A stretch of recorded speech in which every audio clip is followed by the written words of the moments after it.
Hello students, myself Sonia Chaudhary, and here we are going to talk about one very important state of matter, as you know, the gaseous state. The gaseous state of matter look very simple.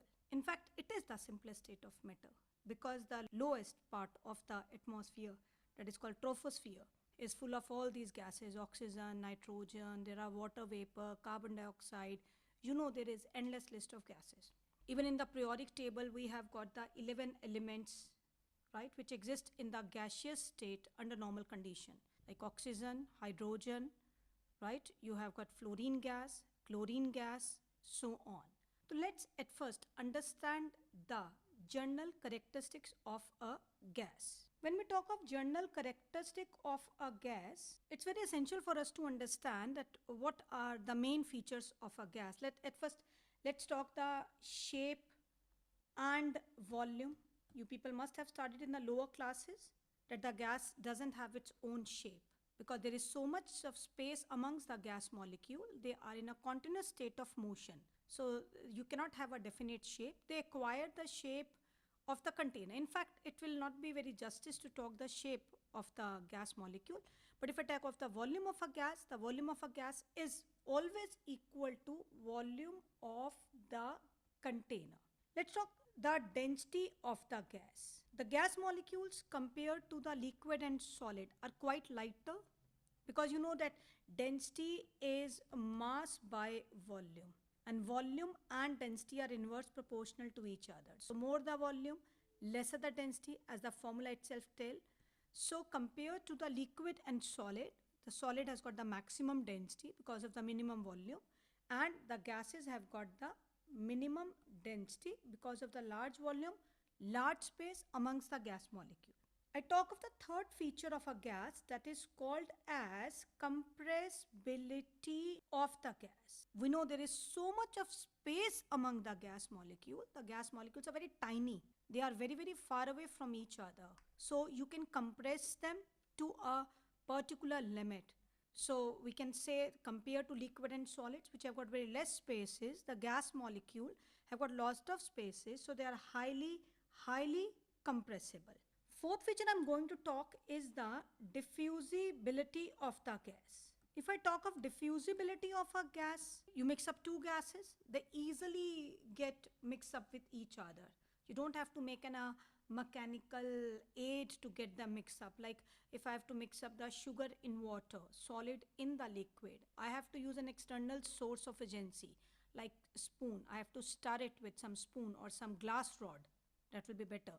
So with the help of glass rod, you make the solid molecules break up, provide some mechanical energy, and then they get mix up. But in the case of gases, there is a hydrogen gas in a container, you put another gas and leave it at its own.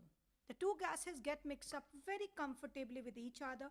That is called diffusibility. And again, this is due to lot of space amongst the gas molecule.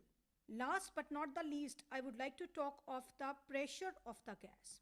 At first, it's very essential to understand what is the pressure of a gas. Pressure is actually, say just imagine that this is the container in which there are some gas molecules being present, and obviously you know they are very continuous state of motion. So this particular gas molecule is going to hit the wall of container. So the bombardments being made by this gas molecule with the wall of container is called as pressure.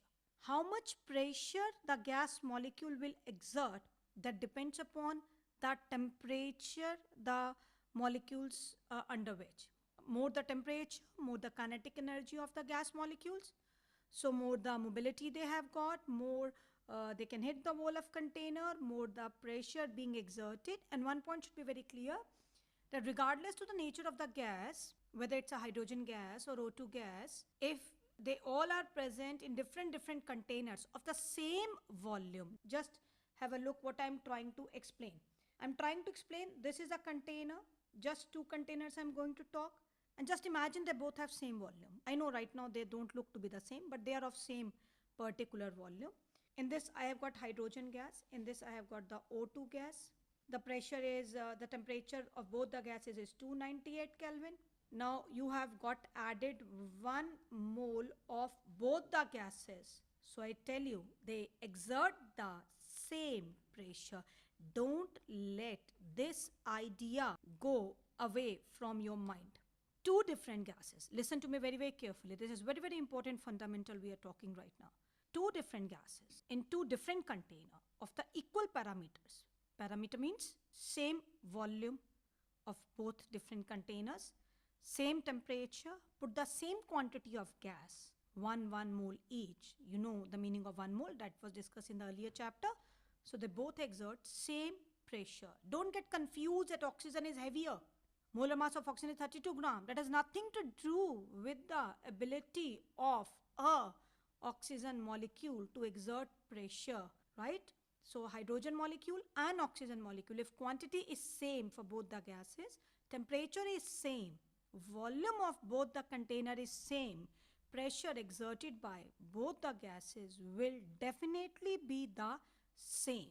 So this is what we talk general characteristic of a gas. Now let's talk something very important, and that is measurement of mass, volume, pressure and temperature of gas. See, the difficult part about the gas is only this. Solid and liquid you can see.